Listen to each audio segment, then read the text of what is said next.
భవిష్యత్తులో యుద్ధాలన్నీ కూడా నీటి కోసమే వస్తాయా? ఒకవేళ మూడవ ప్రపంచ యుద్ధం అంటూ వస్తే కనుక అది నీటి కోసమేనా? అది నీటి యుద్ధమేనా? ఇండియా రీసెంట్గా పాకిస్తాన్ సంబంధించి ఇందస్ వాటర్ ట్రీటీని టెంపరీగా అబెయన్స్లో పెట్టింది, ఆపేసింది. ఆ ట్రీటీని మేము ఇంకా ఫాలో కాము అని చెప్పింది. అంటే వాటర్ ఆపేయలేదు, ఆ ట్రీటీని అబెయన్స్లో పెట్టింది. ఒకవేళ కనుక వాటర్ ఆపేసినా, ఇందస్ వాటర్ ఫ్లోని ఇండియా డైవర్ట్ చేసినా అది యాక్ట్ ఆఫ్ వార్ కిందకు వస్తుందని చెప్పి పాకిస్తాన్ బెదిరిస్తోంది. అసలు పాకిస్తాన్కి సింధు నది ఎందుకు అవసరం? ఈ ఇందస్ వాటర్ ట్రీటీ ఏంటి ఒకసారి చూద్దాం. పాకిస్తాన్కి సింధు నది జీవనది. సింధు నది లేకపోతే పాకిస్తాన్ లేదు. అక్కడ చుక్క నీళ్లు లేవు. పాకిస్తాన్ అనేది సెమీ యారిడ్ రీజియన్ అనమాట. అక్కడ అంత స్థాయిలో ఇరిగేషన్ లేకుండా పంటలు పండవు. అక్కడ మాన్సూన్స్ చాలా తక్కువగా, అంటే వర్షపాతం అనేది అంత సాధారణంగా అక్కడ రాదనమాట. అటువంటి పరిస్థితిలో పాకిస్తాన్లో చాలా ప్రాంతాలు ఉంటాయి. సెప్టెంబర్ 19, 1960 ఆ టైంలో ఇండియాకి పాకిస్తాన్కి మధ్య ఇందస్ వాటర్ ట్రీటీ కుదిరింది. ఇండియా చాలా జనరస్గా ఈ ట్రీటీకి ఒప్పుకుంది. ఈ ట్రీటీని ప్రపంచ బ్యాంకు బ్రోకర్ చేసింది, మధ్యవర్తిత్వం వహించింది. ప్రపంచ బ్యాంక్ అంటే ప్రపంచ బ్యాంక్ అని కాదు అక్కడ. అంటే పేరుకు ప్రపంచ బ్యాంక్ అయినా చాలా పెద్ద పెద్ద దేశాలు దాని వెనకాల ఉన్నాయి. ఎందుకంటే ఈ ఇష్యూ మొత్తం సాల్వ్ చేయాలని చెప్పి చాలా పెద్ద దేశాలే ప్రపంచ బ్యాంక్ పక్క నుండి ప్రపంచ బ్యాంక్ని ముందుకు నడిపించాయన్నమాట ఈ ట్రీటీ విషయంలో. ఈ ట్రీటీ ప్రకారం ఈస్టర్న్ రివర్స్ ఏదైతే తూర్పు వైపు ఉన్నాయో, సట్లెస్, బియాస్, రావి, ఇవన్నీ భారతదేశానికి, అదేవిధంగా ఏదైతే వెస్ట్రన్ రివర్స్ ఉన్నాయో ఇందస్, చీనాబ్, జీలం, ఇవన్నీ పాకిస్తాన్కి ఇచ్చారు. అంటే ఇందస్ వాటర్లో దాదాపు 80% పాకిస్తాన్కి వెళ్తుంది. ఇండియా చాలా, అంటే అప్పర్ రైపేరియన్ స్టేట్ అయినా సరే ఇండియా చాలా జనరస్గా, చాలా దాతృత్వంతో పాకిస్తాన్కి ఈ రివర్ని వదిలేసినట్టే చెప్పుకోవాలి.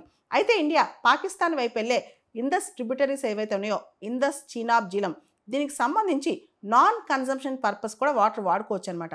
అంటే అగ్రికల్చర్ ఇరిగేషన్ కానీ, చిన్న చిన్న హైడ్రో ఎలక్ట్రిక్ పవర్ ప్రాజెక్ట్స్ కానీ, అంటే run of river power projects అంటాం. Run of river power plants అన్న ప్రాజెక్ట్స్ అన్న రివర్ ఫ్లో డైవర్ట్ చేయకుండా దానిపైన కట్టే ప్రాజెక్ట్స్ అనమాట. అంటే పూర్తి స్థాయిలో రివర్ ఫ్లోని, ఆ నదీ ప్రవాహాన్ని ఆపకుండా దానిపైన కట్టే ప్రాజెక్ట్స్ అలాంటివి ఇండియా కట్టుకోవచ్చు. ఇందస్, చీనాబ్, జీలం మీద కూడా ఇండియా కట్టుకోవచ్చు అనమాట. కానీ వీటి మీద ఒక్కొక్క ప్రాజెక్ట్ కట్టాలంటే అంత తేలికైన పని కాదు. ఒక పక్క ఇండియాకైనా మరో పక్క పాకిస్తాన్కైనా ఇలా పెద్ద పెద్ద ప్రాజెక్ట్స్ కట్టడం అంత చిన్న పని కాదనమాట. అంటే ఈ రోజున ఇండియా ఇందస్ వాటర్ ట్రీటీని సస్పెండ్ చేస్తాను, నేను అబెయన్స్లో పెట్టాను అన్నా సరే దాన్ని మార్చాలంటే, ఆ వాటర్ ఆల్టర్ చేయాలంటే కొన్ని డికేట్స్ పట్టుద్ది అనమాట. అంత తేలికైన పని కాదు. అయితే పాకిస్తాన్కి మాత్రం 80% ఇందస్ వాటర్ పాకిస్తాన్కి వెళ్తాయి.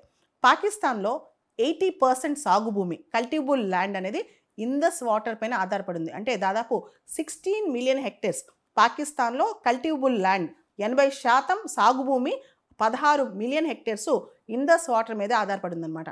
దాంతోపాటు మొత్తం పాకిస్తాన్ ఇరిగేషన్ సిస్టంలో 93% ఇందస్ వాటర్తోనే ఇరిగేషన్ అవుతుంది.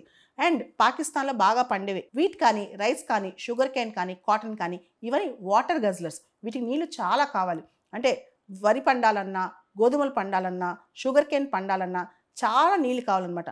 దీంతోపాటు పాకిస్తాన్ ప్రజల్లో దాహాన్ని తీర్చాలన్నా కానీ ఇందస్ వాటర్ కావాలి. దాదాపు 237 million people depend on ఇందస్ water అనమాట పాకిస్తాన్లో. అండ్ పాకిస్తాన్లో major urban centres Karachi, Lahore, Multan, ఈ ప్రాంతాలన్నీ కూడా ప్రత్యక్షంగా పరోక్షంగా ఇందస్ రివర్ పైన ఆధారపడి ఉన్నాయి. అంటే ఇందస్, చీనాబ్, జీలం పైన ఆధారపడి ఉన్నాయి. అంటే ఒక్కసారి కనుక మనం ఇందస్ వాటర్ డైవర్ట్ చేస్తే, ఆపేస్తే కరాచీ కానీ, లాహోర్ కానీ, ముల్తాన్ కానీ చుక్క నీళ్లు దొరకవు అనమాట. అంటే ఇందస్ వాటర్ ఆపేస్తే పాకిస్తాన్కి దాదాపు 30% డ్రింకింగ్ వాటర్ షార్టేజ్ వస్తుంది. అంతేకాదు పాకిస్తాన్లో హైడ్రో పవర్ ప్లాంట్స్ ఉన్నాయి. తర్బేలా, మంగ్లా, ఈ పవర్ ప్లాంట్స్ కూడా అన్ఇంటరప్టెడ్ ఫ్లో కావాలి, వాటర్ ఫ్లో కావాలన్నమాట. అవి కూడా ఆగిపోతాయి. దాంతోపాటు పాకిస్తాన్ అగ్రేరియన్ బేస్డ్ ఎకానమీ. దాదాపు 70% ఆఫ్ పాకిస్తాన్స్ రూరల్ పాపులేషన్, ఎవరైతే గ్రామీణ జనాభా ఉన్నారో వాళ్ళందరూ వ్యవసాయం మీద, వ్యవసాయ ఆధారిత పంటల మీద ఆధారపడుతుంటారనమాట.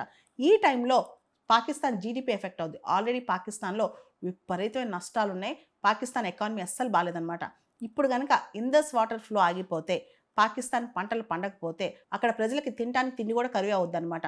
అంటే దాదాపు 25% ఆఫ్ పాకిస్తాన్ జీడిపి ఈ రోజుకి కూడా, పాకిస్తాన్ యొక్క జీడిపిలో 20% ఈ రోజుకి కూడా ఈ పంటల మీద ఆధారపడి ఉంది. కాబట్టి ఇందస్ వాటర్ ఆగిపోతే పంటలు పండకుండా ఉండే ప్రమాదం ఉందన్నమాట.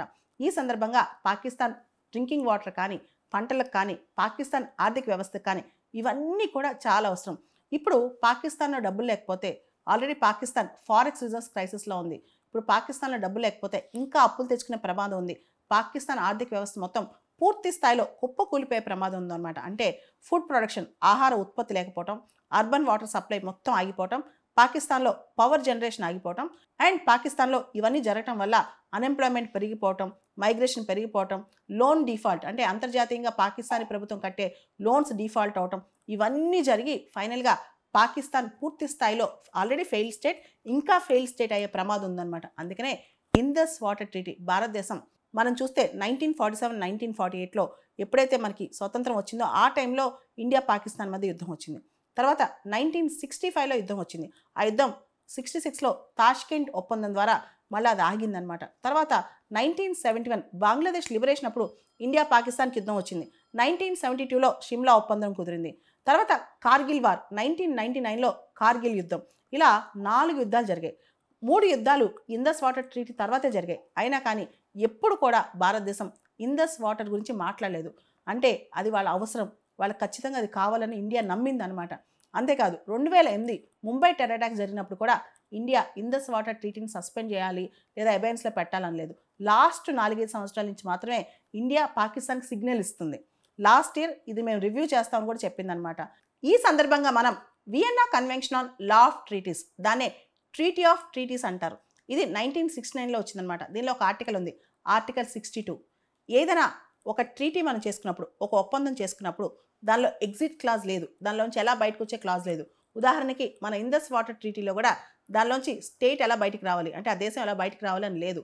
లేనప్పుడు సర్కమ్స్టెన్సెస్ సబ్స్టాన్షియల్గా మారినాయి. అంటే 1960లో ఉన్న పరిస్థితులు ఇప్పుడు లేవు. పరిస్థితులు పూర్తిగా మారిపోయినప్పుడు ఆ దేశం ఏదైతే ట్రీటీలో ఉందో భాగంగా ఆ ట్రీటీని విత్డ్రాల్ చేసుకోవచ్చు, సస్పెండ్ చేసుకోవచ్చు. ఇలా పవర్స్ ఉంటాయన్నమాట. Article 62 Vienna convention law of treaties ప్రకారం మనం ఒక ట్రీటీ నుంచి బయటికి రావచ్చు అనమాట. ఇండియా దాన్ని ఇన్వోక్ చేసుకునే అవకాశం కూడా ఇప్పుడు లేకపోలేదు.